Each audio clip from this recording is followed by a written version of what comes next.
খুব ভালো, আলহামদুলিল্লাহ। ওর মতোই হয়েছে। এটা তো এখনো বোঝা যাবে না, কারণ শিশু থাকলে এক এক সময় এক এক রকম চেহারা হয়। 11 তারিখে 3 মাস হয়ে যাবে। আমি বাসা ছিলাম, কারণ আমি একটা জিনিসই মনে করছি, কারণ 11 তারিখে আমার 11ই জুলাই আমি বাবা হই প্রথম।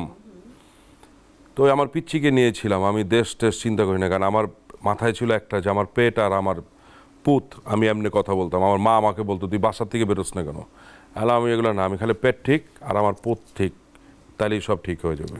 এখন একটু স্লো, কারণ অনেক বড় একটা ঝামেলা ছিল, তো এই সব ঝামেলা কাটায় উঠতে একটু সময় লাগবে। এটা সব জায়গাতেই, মানে শুধু মিডিয়া বাজার না, আমাদের মানে বাংলাদেশের সব কিছুতেই একটু হচ্ছে স্লো।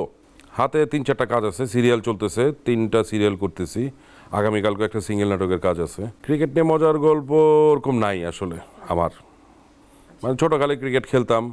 একবার একটাই হয়েছে যে, মানে আমার এক বন্ধু দুষ্টামি করে ওই যে ব্যাটটা পেরেক দাটকা রাখছে লুজ করে, তো এটা হওয়ার কথা ছিল আরেকজনের, আমার কাছে চলে আসছে ব্যাটটা, তো মারছি, এখান থেকে আমি আউট হয়ে গেছি, ব্যাট ওইখান থেকে ছুঁইটা চলে গেছে।